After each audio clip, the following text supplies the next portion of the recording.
Welcome to Left to Black. I'm your host, Mark Anthony Neal, and we are joined today by Professor Julius R. Fleming Jr., Associate Professor of English at the University of Maryland, College Park, and the author of Black Patience, Performance, Civil Rights, and the Unfinished Project of Emancipation, published by New York University Press. We are, in fact, label mates. Always great to have a label mate on the show. Of Black Patience, the legendary E. Patrick Johnson writes, Black Patience demonstrates how temporality as an analytic helps us understand the dynamics of anti-Black racism within a political economy of Black subjugation. By uncovering little-known plays or unexpected Black spaces where plays were produced, Julius Fleming expands the civil rights movement's literary canon and indexes the multiple registers of patience mobilized by Blacks and whites within white supremacy and Black resistance. Beautifully written and meticulously researched, Black Patience is a tour de force. How are you doing today, Professor Fleming? Good to see you. Good to see you also. Let's talk a little bit about the journey to this book, and specifically the naming of the book and a practice, an analytic, if you will, of Black patience.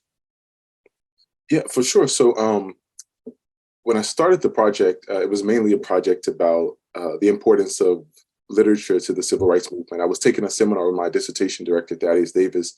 We were thinking through the 1950s, and I started to wonder what was the importance of literature to the civil rights movement alongside photography and television.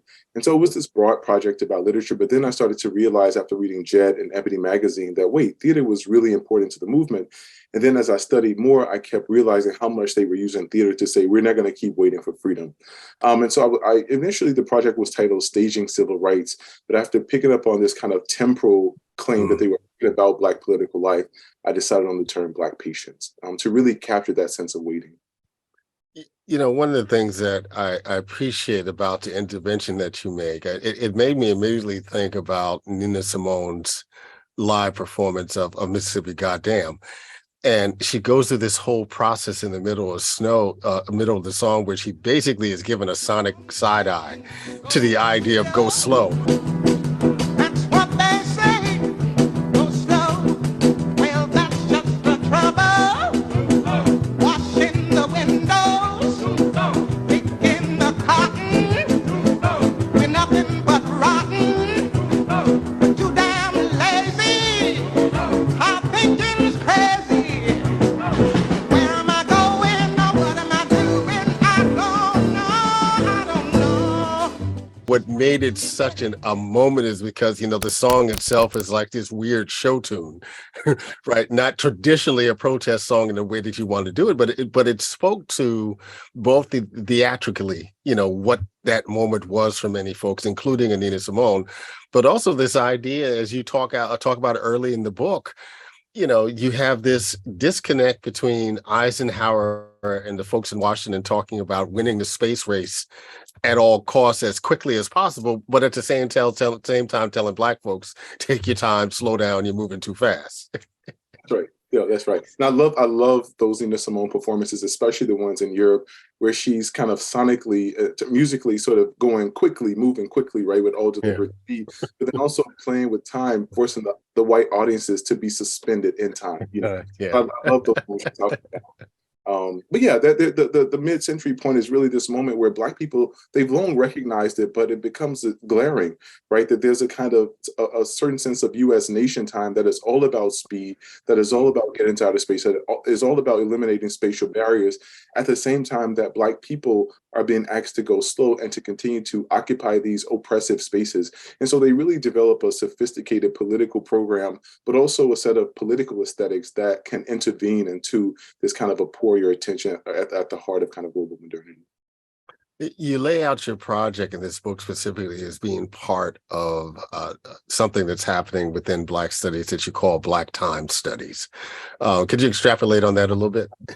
Yeah, for sure. You know, as you know, we talk so much about Black spatiality, Black geographies, and for good reasons. We don't talk as much about Black time, or the relationship between Blackness and time. And one of the things I love from scholars like Saidiya Hartman and Hortense Spillage is that in talking about slavery and the afterlives of slavery, or thinking about something like the slave castle or the belly of the slave ship, they make clear that these were always issues not only of space, right, of spatial entrapment and spatial containment, but also issues of time, that long passage to the New World, or the time required to wait in a slave castle. And so I just wanted to, join scholars like Soiko Colbert, for example, or Robert Patterson, or Michael Hanchard, right, in thinking about racial time, and sort of be more forceful in making these claims about the relationship between Blackness and time. You make a distinction, you parse the idea of patience versus waiting. And of course, Black patience is something that is infused with a kind of political urgency. Waiting is something else. How do you describe those differences? Yeah, so initially I was talking about these dynamics in terms of waiting. And the book was initially called The Waiting Room. I think I remember that. right, from our time of sympathy. It was called The Waiting Room. And it was a letter from Jackie Robinson, actually, that I found in the archive to Eisenhower. And twice he wrote to the president and said, "We will not be patient. You keep asking for patience." And he used the specific grammar of patience. At the same time, I found articles in Time magazine and other places that were labeled sort of President Eisenhower urges patience and Negro crisis. And so the grammar of patience was specific to that political moment. And then as I started to do research and to look into the etymology, and I saw that patience essentially meant a performance of suffering, of long suffering, then I thought this is the kind of perfect term and concept to capture what's going on here.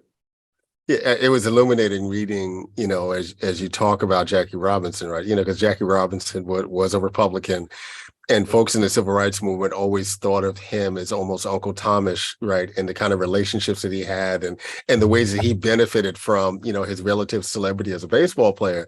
But when you put it in the context of theater, right, the one thing that Jackie Robinson was known for, besides, being the first, major league player in the mid 20th century, was that he used to like to steal home, right? And it was an actual embodiment of Black patience, right? It's like, I can't wait for you to get a hit right, to drive me home. I'm just going to steal home myself, right? That's right. No, I love that. And I think what you're pointing to are all the kind of what seemed like, and I think you get at this in Black Ephemera, right? And talking about the Black archive, all those small moments that might seem unremarkable, that might not be carefully curated in the archive, but they're nonetheless giving us some intelligence and information about Black life. And so, yeah, there are all these embodied performances like Jackie Robinson's baseball performances that were a part of this thing that we call the civil rights movement that don't always sort of rise to the top of the scholarship. And so, when I think about somebody like Jackie Robinson, I also think about Duke Ellington, for example, who's in the first chapter of the book. He was constantly called Uncle Tom and Step and Fetchin'. And he did say things like the March on Washington was the biggest goddamn party, in the world, and these sorts of things. At the same time, he was doing radical work on the theatrical stage for the civil rights movement. Yeah. You talk about this idea of the long civil rights movement, right? And for you, it is an intervention, part of a larger intervention by scholars who are trying to think differently beyond that specific period. But you're doing two things here, right? You're thinking broadly, right, historically in terms of the 30s and the 40s at the beginning part, instead of that kind of classic 1955 moment, right? And then, of course, extending beyond. Right. Selma and the Voting Rights Act, but at the same time looking at a broader archive of the civil rights movement that goes beyond the photographs of marches and the videos of young protesters being hosed, right? And you label you identify theater, Black theater in this context, as being an archive of the civil rights movement. That's right. Yeah, and I think that's so important for the reasons that you mentioned. Aesthetically, within kind of cultural criticism, it's important that we put, I think, theater alongside photography and television so that we get a fuller sense of the diverse cultural forms and aesthetic programs that Black people brought to this kind of watershed movement. At the same time, I think it's helpful for thinking through civil rights historiography because and just to be frank with you, Mark, there's been this kind of troubling dismissal of the short civil rights movement by long civil rights movement scholars as something that wasn't radical or something that wasn't sufficiently risky. But then when you go to something like theater, you realize that in places like the Mississippi Delta, bombs are being thrown at the stage for performing Waiting for Godot. People are risking life and limb, and what's not radical about that? Yeah, let's talk about Waiting for Godot in a moment. You talk about the Free Southern Theater, this place where a radical politics is being played out on stage. And you begin the book talking about this production of Waiting for Godot. I'm sure for, just folks who were casually reading about the civil rights movement or theater, there's almost something absurd about the idea of a group of Black folks doing a production of Samuel Beckett, right? But you're really talking about the ways that folks gravitated to a broad archive of experience and narrative to talk about what was happening in a very Black specific way. So talk a little bit about the Free Southern Theater, and particularly right there launching of Waiting for Godot. But you also talk about, Ossie Davis's Pearly Victorious, as being one of those productions. Right. I think the Free Southern Theater is, I'll be honest with you, I didn't know about the Free Southern Theater while initially completing this project. I bumped into Bob Moses at a conference. I was TAing for Imani Perry as a graduate student. And I bumped into Bob Moses and he says, oh, you're doing this project. Of course, you're writing about the Free Southern Theater. And I was a bit embarrassed because I had never heard of the theater. And what was so ironic is that the theater was founded at Tougaloo, where I had been an undergrad. And so once I got into the archive, I realized, this is it. This is the sort of linchpin of the book for me. One of the things, of course, in terms of their repertoire, they, as you mentioned, they stage plays like Waiting for Godot, but also Pearly Victorious, which is a play that is also about waiting, and that is about waiting within oppressive geographies, specifically in the U.S. South. And so the Free Southern Theater for me show, on the one hand, the kind of radical aesthetic programs that were invented and developed to participate in the civil rights movement. But also, I think it sort of gave some pause about some of the easy assumptions we make about Black people. Whereas we might desire an Amiri Baraka and a Dutchman, right? Sometimes people were staging Waiting for Godot, and what you realize is that there's not a lot of distance politically and aesthetically between that production, Waiting for Godot, during the civil rights movement, and what Black artists were doing Waiting for Godot in the wake of Hurricane Katrina, when Black people were literally left waiting on the roof of houses for the government. And so I think it really expanded my own definition of how do Black people use art to respond to these kind of intense political moments. You write about Martin Luther King being very much aware of the power of this stage and relatively early in his ascent, as this kind of national spokesperson. So talk about his relationship to the Black theater movement. Yeah, sure. And I intentionally, there's a lot of King in the introduction. And that was a risky choice, but what I wanted to do really, Mark, there's this, I think, problematic way in which King in particular becomes a target for lone civil rights movement scholars. And there's this discourse saying that we need to push King to the side and look at leftist organizers, particularly communists, because, and one scholar even says that, we often write about the men in the suits. And I get that we don't need to traffic in hagiography. We need to subject these figures to critical scrutiny and point out their limitations. But the man died essentially for the movement. Sacrificed family and child relationships and those sorts of things. So I put King at the center, one, to say, let's be critical of King, but also let's not paper over the important contributions that he made. And then also let's think critically about his discourses surrounding Black patients, so that when he's at the March on Washington, or when he's at Stanford University saying, there are two Americas. And for someone who had traveled the world and was really a kind of global anti-colonial activist, for him to say that the problem of racism and the problem of race is a problem of time, to me, that's yeah. You also talk about one of the legendary figures from that moment, Amelia Boynton Robinson.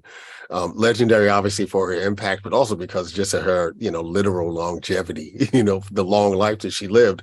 But she was also someone who was a playwright, right? And very, very early in her public career. Right, that's right. Yeah. No, I love figures like that. So for some people, little known figures like that, because here's a woman who's a playwright, as you mentioned, but she's writing plays, but also using the capital that she is able to raise from these plays to build a community center in Selma, Alabama. And for me, that counts as a radical, important and radical work. There are all kinds of examples of those sorts of figures during the movement.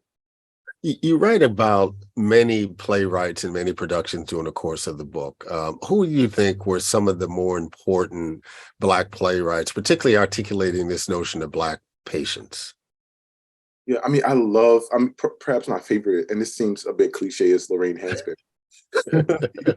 I love people like Paul Carter Harrison because they bring a kind of an optic that lets us think about issues like sexuality and how Hmm. Black patients inflects sexuality and queer identity and those sorts of things. But I love A Reason in the Sun because it gets at this idea of the quote unquote American dream, and specifically the logic that if Black people, and this is what so many of the critics, of course, said, if Black people are just good, decent American citizens, if they just wait their turn, then they too will move into an integrated house and by extension, an integrated nation. And I love that Hansberry in the live performance doesn't allow us to see that family move into that integrated neighborhood. And so they're left suspended in this moment of the not yet here, in this moment of the horizon that Black patience strategically forces Black people into, so that we're left hoping for these futures that might not come. And even if they move into that integrated neighborhood, where we're told in the play is that they will likely be bombed, essentially killed. Right. But it invites this kind of reflection on Black futures within the context of white supremacy and anti-Blackness. You read about Amiri Baraka, and he is an interesting archival focus, right? For a couple of reasons, right? There's a way in which, in our memories of him, we like to divorce Amir Baraka from Leroy Jones, right? But Leroy Jones is actually the one who gives us blues people, right? So there's a way in which we can't really do that. When we think about Amiri Baraka, right, we think about much more nationalistic, Marxist, radical art, right, in the context of a Black radical tradition. Leroy Jones is far more complicated, right? Even beginning with who Leroy Jones's family was versus what Amiri Baraka's, family looked like.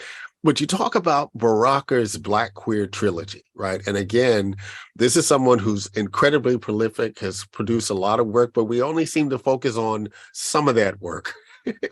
and some of it just kind of disappears in the archive. So talk a little bit about Baraka's Black queer trilogy. Yeah. I think you nail it, Mark. This is what I was after in the book. Who was Leroy Jones? A man who on several occasions said, I want to produce art that is in relation to the civil rights movement. Even as scholars, and I have ideas that I maybe think about later about why we tend to want a certain kind of Barack and not go to Leroy Jones. Because I think there's this kind of thirst and yearning for a particular kind of radicalism that does important work for us, but that we can't ignore Leroy Jones in that process. And so what's so interesting in kind of literary periodizations of Amiri Baraka, quote unquote, you get the beat period, and then you get what's called the transitional period, and then you get the third world Marxists and all those other Right. things.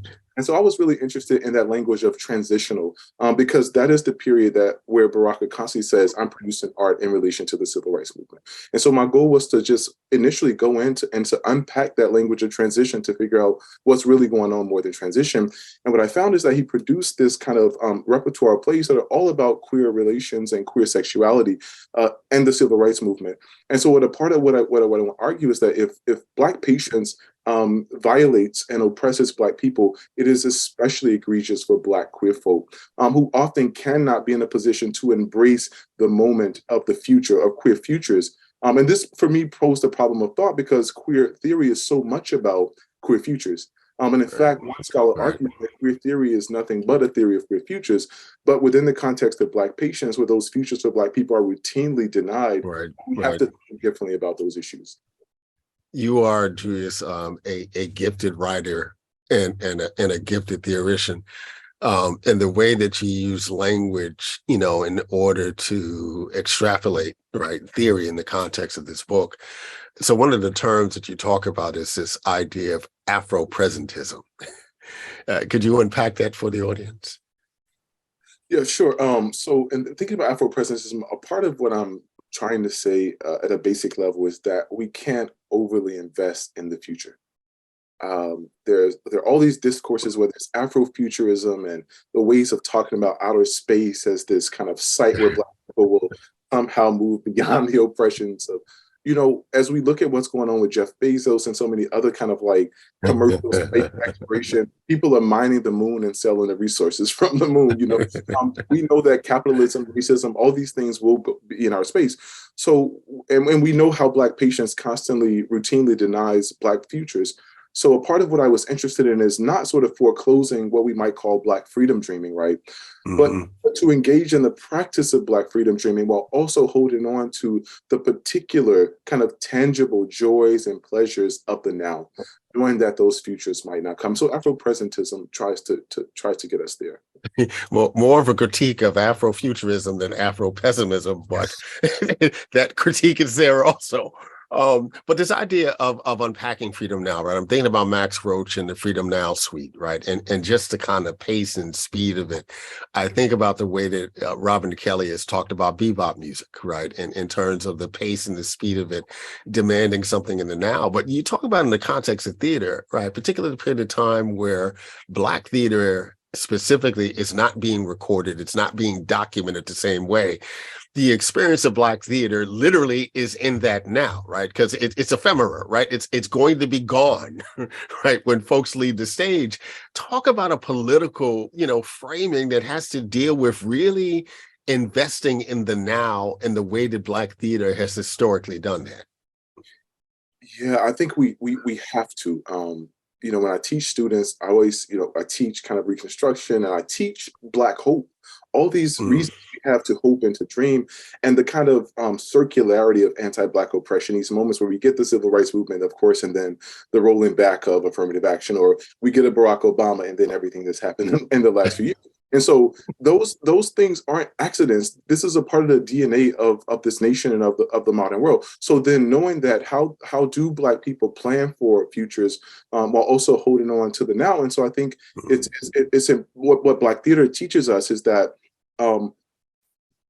Blackness is all the things that we needed to be in particular moments when we can fashion those things.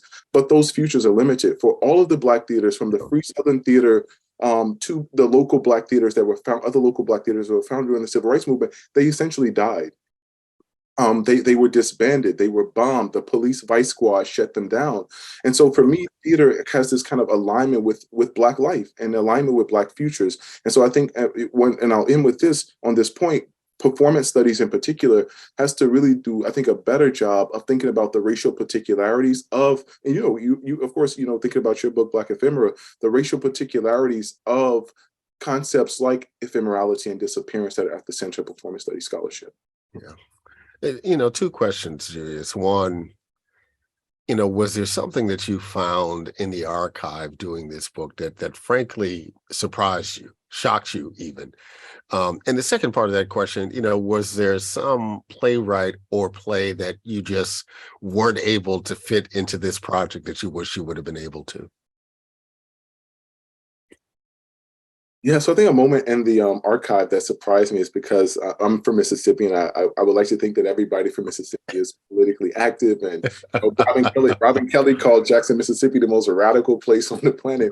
There was this one moment in the archive. I was studying the Free Southern Theater, and there's a production in Louisville, Mississippi. And so two quick points. I talked to my wife's grandmother who lives in Louisville, who actually lives in the house behind Fannie Lou Hamer.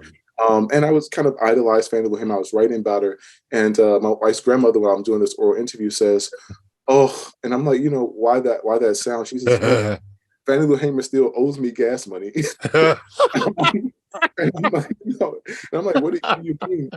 She says, when she was off giving her talks and around the country, we would take her to the airport in Memphis and Jackson, and she never gave us our gas money. So, that was humbling for me, because as much as I deified these figures, it was a reminder that they were humans, and sometimes they were human. And also in Louisville, there was this moment in the archive where there was a play being staged at one of the shacks in Louisville, and the man next door turned on his lawnmower to drown out the sound because he was so against the Free Southern Theater's work. So it was just a reminder of the different political positions that Black people had during the movement. And in terms of, oh yeah, go ahead. No, go ahead. No, you go ahead. Finish your point. A play that I wanted to write about is actually a production that was staged by Delta Sigma Theta at one of their national conventions. There just wasn't enough. It was a civil rights play. There wasn't enough archival traces left for me to kind of really track down what happened there. I talk with our colleague Lisa Thompson all the time at the University of Texas at Austin, and she really believes, and I'd love to get your thoughts on this, that Black theater gets short shrift in Black studies, generally speaking, and even within theater studies, right? Black theater gets short shrift. How do you feel about that kind of that statement? And what do you think we can do within Black studies to really refocus our gaze to other forms of Black expressive culture? Yeah, no, I think Lisa is right, and I love what she's doing on the stage herself to kind of through things like monologues to really show the importance of Black theater.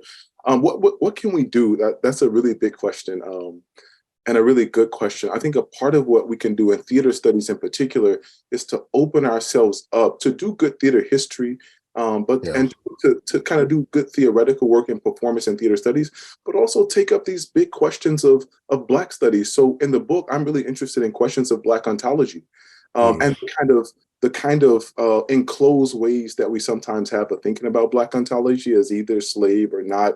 And a part of what I'm after, Mark, is what you're after in your book, which is to take seriously Black people's archives. And so, for example, when I'm writing about the Emancipation Proclamation Centennial and plays like Oscar Brown's play, Black people are saying, wait, it's been 100 years since the Emancipation Proclamation. We're not 100% free, but we also aren't slaves. And they produce plays in that vein. And so I think it's incumbent upon us to look at these plays and say, wait, there's a theory of Black ontology here. Or to look at a race and say, there's a theory of Black being here. What is it that these playwrights are saying? And to take that seriously. What's next for you, Julius? The $1 million question. So I'm on sabbatical, so it's been tempting to just relax. But honestly, Mark, I want to write a book about outer space as the kind of next leg of colonial expansion, right? And so right now I'm working on a chapter that's about Zambia, and Zambia had this space program, and they were saying they're going to get to the moon before the US, and the US was still in their intelligence and all these things. But essentially what they were saying is that now that decolonization is in swing, the colonizers will go to outer space and also colonize that culture, which people in the New York Times, of course, thought was nonsensical. But now we see just how right they were. So. It's funny when you talk early in the book about Dwight Eisenhower and the money that he puts into NASA. I just heard over and over again Gil Scott Heron going Whitey on the moon, right? Right. And I love that. It's like, it's like it's somebody's sister is being, attacked by a rat, but Whitey's on the moon. On the moon. E. Patrick Johnson says of Black patience that it is beautifully written and meticulously researched. Black patience is a tour de force. We've been joined today by Professor Julius R. Fleming, Jr., Associate Professor of English at the University of Maryland, College Park, and the author of Black Patience, Performance, Civil Rights, and the Unfinished Project of Emancipation, published by New York University Press. Thank you for joining us today, Julius. Thanks so much, Mark. I enjoyed it. Look forward to seeing you. Black lights and booze burn when I record for Watts, and every black like Troy Davis who never had a fair shot. All black everything black, culture over everything, y'all, we taking it back.